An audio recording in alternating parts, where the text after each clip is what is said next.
Hey, I'm back again to read about Ribsy. We're getting near the end of the book. We have 2 chapters left.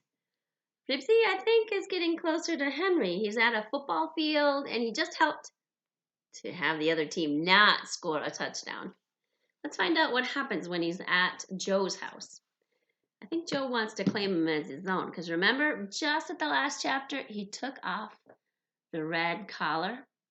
I think he wants to pretend like he's a stray. Well, he is a stray right now.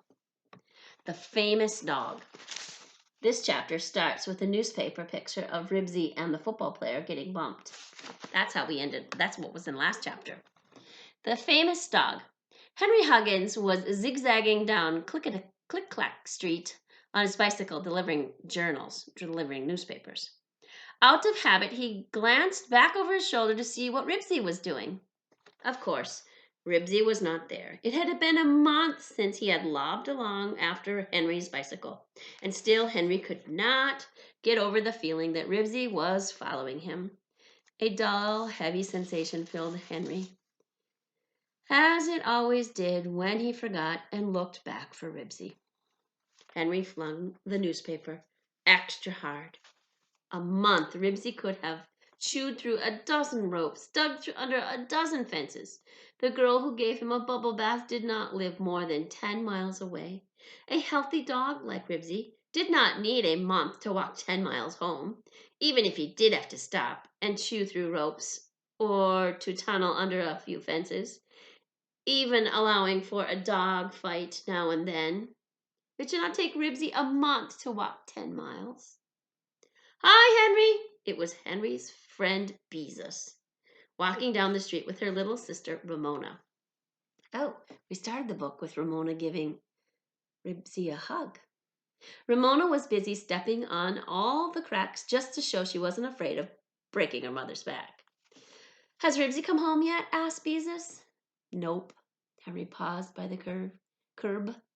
Even though he did not feel like talking about Ribsy, not even to Beezus, who, for a girl, was very sensible. Ribsy was such a nice dog, said Beezus. Ramona stopped stepping on cracks. Why don't you get a horse instead? She asked. Oh, Ramona, don't be silly, said Beezus. Henry couldn't keep a horse in the city. I'd look pretty funny delivering papers with a horse following me. You could ride him, Ramona pointed out. Henry felt a little ridiculous. Of course he would ride a horse if he had a horse. He would gallop down Click-Clack Street, flinging papers from his saddlebag. He would be something like Paul Revere. Ah, muttered Henry, wondering how Ramona had managed to get him off on a wild train of thought. I don't want a horse. I do, Ramona went on, stepping on cracks. Henry pedaled slowly, leaning to the right and then to the left, as if pushing bicycle pedals was hard work. Ribsy was not coming back. He knew it now. He might as well stop telephoning the Humane Society and leaving food in the dish on the back porch. He might as well throw away that old tennis ball. Maybe Ribsy had found a home he liked better. Maybe he found a home with some rich boy who fed him T-bone steaks instead of canned dog food or horse meat. Maybe the rich boy's mother had let him sleep at the foot of the rich boy's bed. Maybe the rich boy's family let him ride in their new car all the time without making him chase through the rain first. And now there's that big break. We're about to hear what Ribsy's doing. While the piano in the sailor's house living room went blink, blonk, blonk, blink, blink, blonk, blonk, Ribsy sat down in front of the refrigerator in the sailor's kitchen. Joe, who was turning out to be the kind of boy Ribsy expected him to be, obligingly opened the refrigerator door and, after looking around, helped himself to a handful of raw hamburger, which he held out for Ribsy. Mrs. Sailor's voice came in from the living room. Is that you, Junior? Yeah, answered Joe with the blink, blunk, blunk of the piano. Only then did he remember to slam the refrigerator door. What are you doing in the refrigerator? Asked his mother as the piano playing stopped plinking and plunking. I'm not in the refrigerator. I'm in the kitchen. How can you be in the refrigerator? Joe laughed at his own joke and did not bother to mention that he was feeding a stray dog who was gobbling raw meat out of his hand. None of your back talk. Where have you been all this time? Go on, Darlene. Go on. Start practicing. I was worried sick about you, Junior, said Mrs. Saylor. I went to the high school football game like I told you, answered Joe, as Ribsy finished the last of the hamburger and licked Joe's hand to make sure he hadn't missed any. I asked if I could go, and all you said was we didn't have any money for a football game. I didn't need any money, so I went. How did you get in? Go on, Darlene, keep practicing. The same way I always do, Joe answered, wiping his hands on the seat of his pants and going into the living room. Ribsy stayed behind to lick his chops. I hung around until one of the gatekeepers let me go in. Nobody cares. The stadium is never full for high school games. Joe Saylor Jr., exclaimed his mother. Just look at you. Now tie your shoes and tuck in your shirt tail and go wash your face. And Darlene, go on with your practicing. I'm not paying out perfectly good money for piano lessons when you have not practiced. Mrs. Saylor was inclined to be snappish when she was trying to get Darlene to practice. Here's a picture of Darlene practicing. Ribsy was curious about these people in the living room, so he followed Joe to investigate. A girl a couple years younger than Joe was sitting at a round piano stool. She was a thin, wiry girl who appeared to be all knees and elbows and ponytail. Her hair was full of a plastic band, plastic barrettes, and plastic clasps around her ponytails. Mrs. Saylor was standing beside her, pointing to the music on the piano, saying, Here, I scrimp and pinch to save you piano lessons. Joe Saylor, Jr., when she saw Ribsy, she shouted at Joe. What is that dog doing in the house? She demanded. Ribsy knew from the way she pointed at him that she was talking about him. He distrusted the tone of her voice, and his tail drooped. I don't know. Joe shrugged his shoulders. He just followed me in. He was watching his sister twirl around on the piano stool and twirl her ponytail. Her ponytail was flying as she went around. If she twirled in the same direction long enough, the top of the stool would come off unscrewed and she would fall over. Darlene, however, had it nicely timed. Just as the stool was about to topple, she began twirling the other direction. Well, he can just follow you right outside, snapped his mother, who was finding her son exasperating, and she's getting irritated. Joe heaved a gusty sigh. Oh, all right. Come on, dog. Obediently, Ribsy Joe followed Joe to the back door and allowed himself to be let out. Don't mind her, whispered Joe, whose shirt tail was still untucked. That's like the back of your shirt is your shirt tail. She just talks that way when she's trying to make old Darlene practice.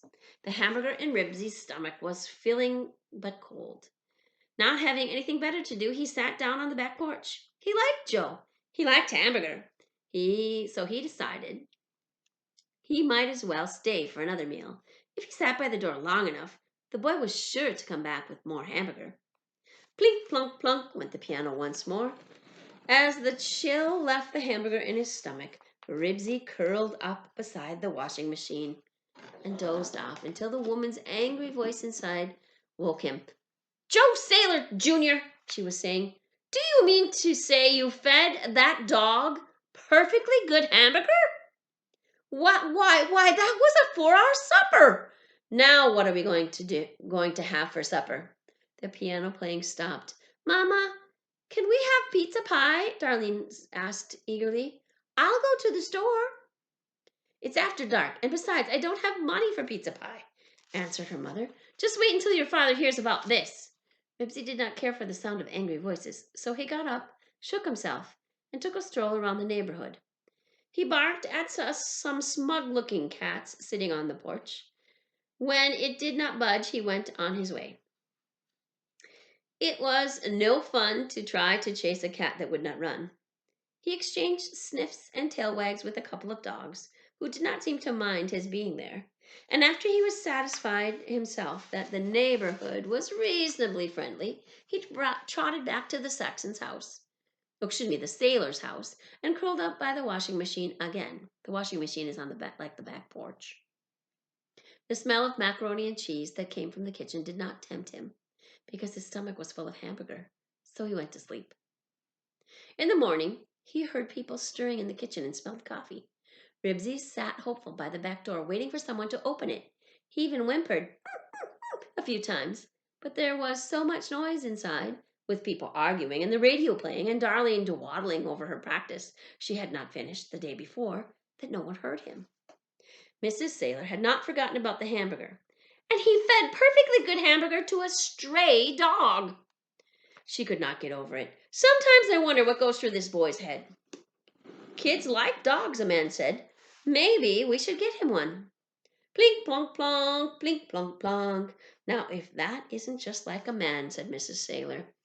I have enough trouble buying groceries for 4 people and paying for Darlene's piano lessons and making payments on the TV without taking in a dog. It's now 4:30. It's now 34 minutes past 7. Oh, 7:34. Yeah. Look, said the man, I've got troubles of my own. One of my best customers brings a dress in to be cleaned, and now I can't find the belt. If I don't find the belt by the time she comes to get her dress this afternoon, I'm going to lose her business, and we can't afford that. The dog is gone, and we didn't starve, so forget it. It was now 35 minutes past 7, said the radio. But the dog was not gone, and so Joe discovered when, sometime later, he barged out the back door with his lunch bag in hand. He was going so fast he fell over Ribsy and dropped his lunch, which Ribsy began to sniff, his nose detecting the fragrance of bologna. Joe picked himself up and rescued his lunch. You still hanging around? He asked as he started off for school. Ribsy followed close to Joe with his nose against his lunch bag. Joe understood. He opened the bag and took out half a bologna sandwich, which he handed to Ribsy, who wolfed it down before he caught up with Joe. He enjoyed following a boy to school again and along, pranced along with his ears and tail up. When he reached the school, Joe pointed to a sign on a metal fence around the school. See, it says no dogs allowed. He stooped down to pet Ribsy before he went through the gate. Ribsy sat down for an enjoyable 20 minutes of watching what went on inside. Girls jump roping or playing kickball. Boys tossed a ball back and forth or chased one another. Girls squealed. Boys yelled. Ribsy barked. Ruff, ruff. It was a very pleasant interval until a buzzing of a bell put an end to it all, and all the boys and girls disappeared into the building. Ribsy then explored the neighborhood by daylight, took a nap by the schoolyard fence, and spent recess and lunch period watching boys and girls. Several times Joe spoke to him through the fence. The day seemed familiar to Ribsy because he had followed its same pattern with Henry Huggins so many times. After school, he followed Joe home just as he had followed Henry many times. It all seemed so natural that Ribsy began to forget Henry and to feel he belonged to Joe. Joe seemed pleased to have Ribsy at his heels. Before he opened the back door, he whispered, Come on in. Let's see what happens. Ribsy followed Joe into the kitchen where Mrs. Saylor was ironing. Junior, tuck your shirt tail. Is that dog still here? She demanded. This time, Joe tucked in his shirt tails, the back of his shirt. I guess he likes it here. Don't you think he belongs to someone? He sure didn't act like it when he started following me around in the stadium, said Joe.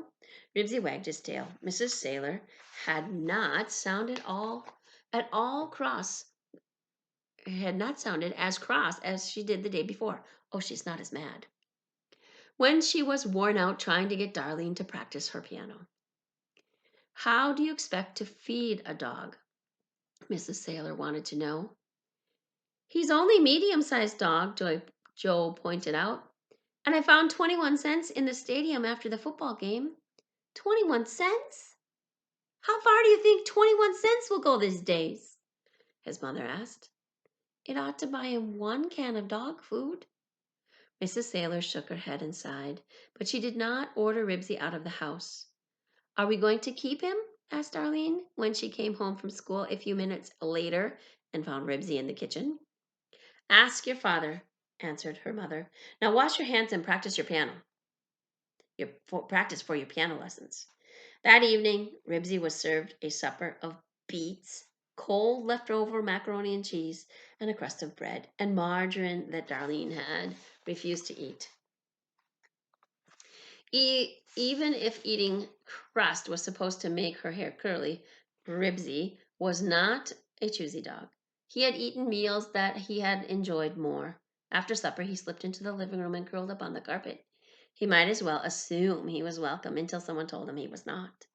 Mrs. Sailor settled back in her Mr. Sailor settled back in his favorite chair, the one with the saggy springs, to read the evening paper while Mrs. Sailor occupied herself passing her blue chip stamp little book. Mr. Sailor was in a good humor because he had found the belt for the customer the day before. Oh, the father dry cleans clothes and gets them clean, and people pay him too. And then when they come back, he had to have the dress and the belt together. Mr. Sailor was in a good humor because he had found the belt of the customer the day before.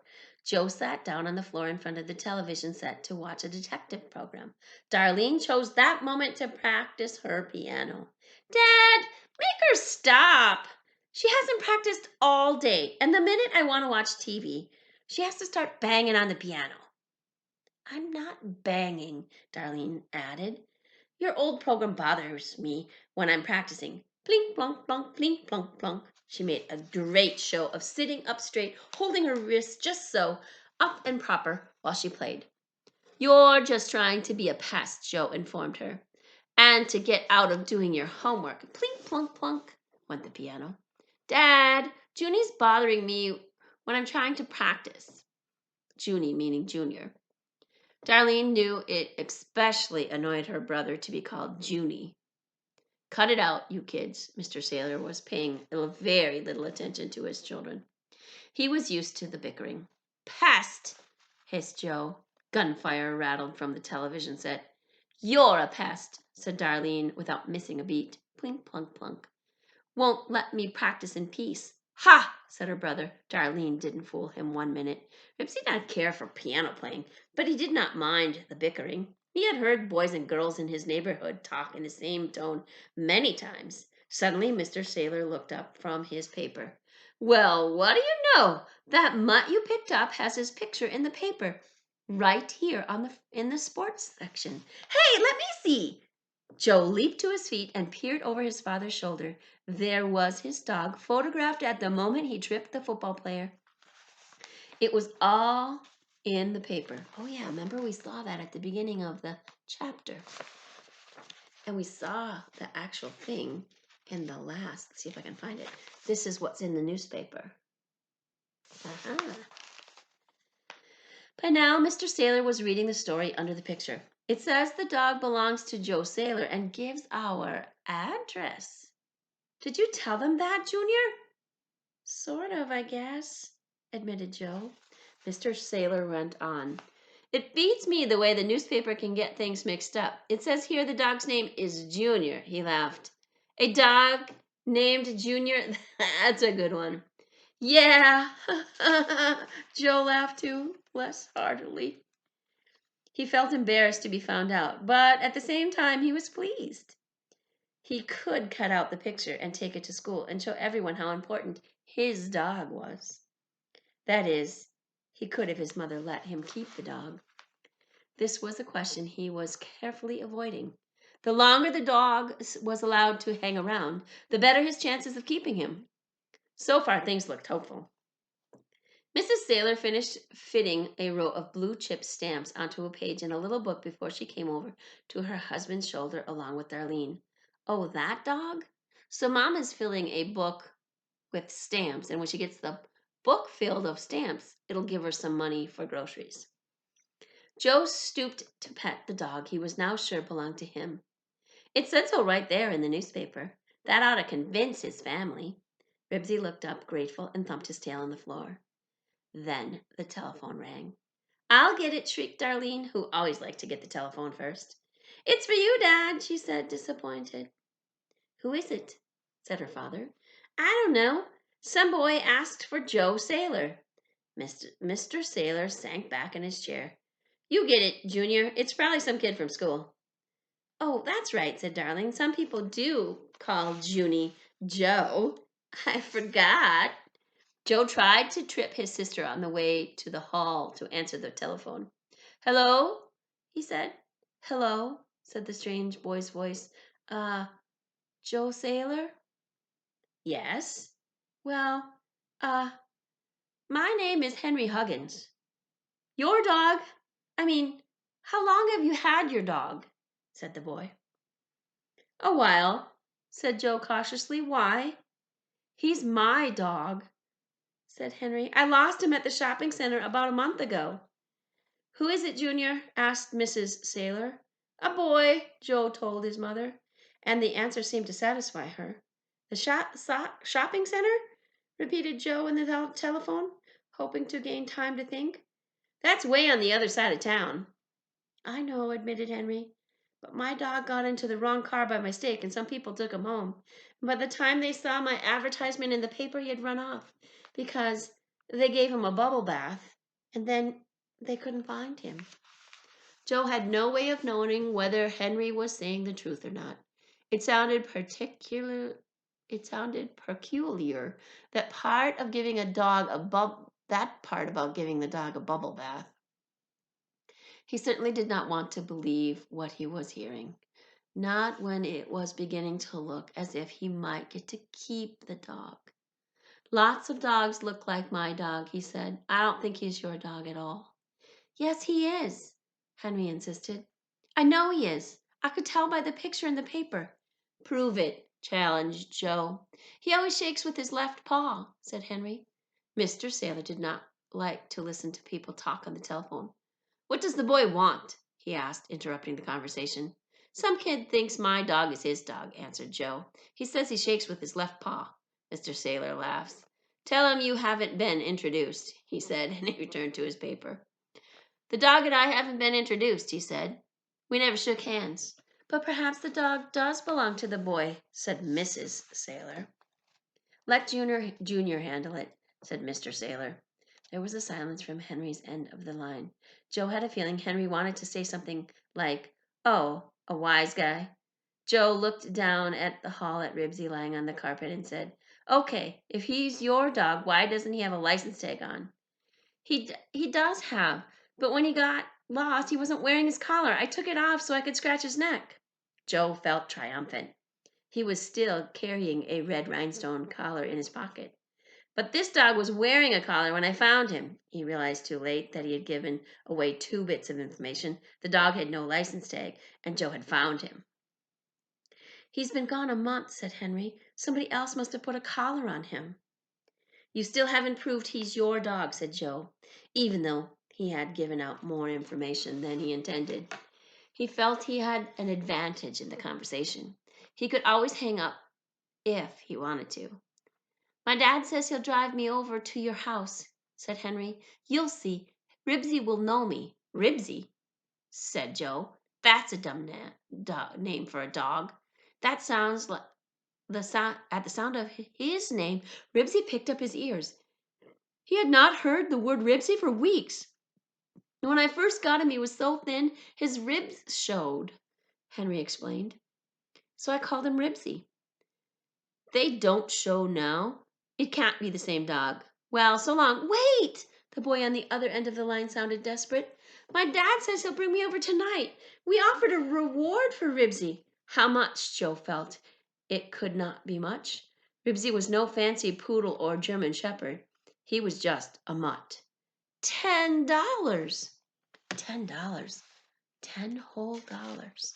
$10 was a lot of money for Joe, but he was not going to admit it to Henry, who decided he must have a lot of money. If he could offer $10 reward for a dog, then he could offer another just as good free. Then he could get another dog just as good and free at the Humane Society, much like Ribsy didn't cost anything.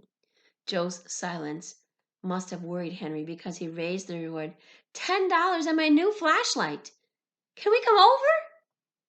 Joe saw that he was gaining a new kind of advantage. After all, he could get another dog just as good as this dog, one for free of charge for himself.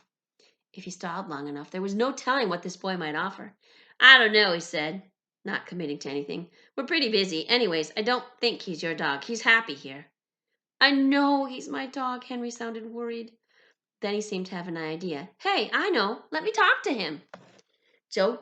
This took Joe by surprise. On the phone? Sure, said Henry, sounding as if he talked to dogs on the phone all the time. Joe was scornful of this suggestion. He did not believe the dog would pay attention to his voice on the phone, so he did not mind letting the boy try. Just a minute, he said.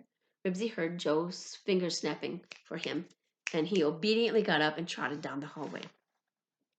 Here, somebody wants to talk to you, Joe said, holding the telephone to Ribsy's ear. Hi, Ribsy. Henry's voice came clearly through the phone so that Joe could hear it. How's Ribsy? Ribsy boy! Hi, Ribsy! It worked. Ribsy began to bark. Ribsy! Ribsy! Shouted Henry. Ribsy! It is you! Well, what do you know, thought Joe. A dog who could talk on the telephone. Ribsy barked harder. He could not understand where Henry could be, but he recognized the voice coming out of the black thing Joe was holding up to his ear. Maybe if he barked hard enough, Henry would come out of wherever he was, hiding. Ribs! Shouted Henry. Ribsy! Joe, who was now sure of the reward, felt that a conversation that consisted of barks and a dog's name yelled into the phone was not getting any place. Ribsy's nose told him that Henry was not in the living room or even in the house, so as Joe put the telephone back to his own ear, Ribsy ran to the front door. When it was not opened, he instantly began to bark wildly and scratch at the wood. Henry had to be someplace on the other side of the door. The startled sailors stared at him until Darlene darted across the room and opened the door. Still barking, Ribsy ran into the night. Ribsy! The boy's voice came faintly from the phone in the hallway. Ribsy, what's happened to you? Back on the sailor's porch, Ribsy heard Joe shouting to his sister, What did you let him go for? There's a reward for him. 10 whole dollars, Darlene answered. When a dog wants out, you're supposed to let him out. How was I supposed to know he was worth so much? Then Joe's feet came pounding down the sidewalk behind Ribsy. Ribsy! Ribsy! Ribsy, come back! Ribsy wasn't going back. Henry was somewhere close by, and he was going to find him. Ooh, that was fun. One more chapter to end the book. Come on back to hear chapter 7.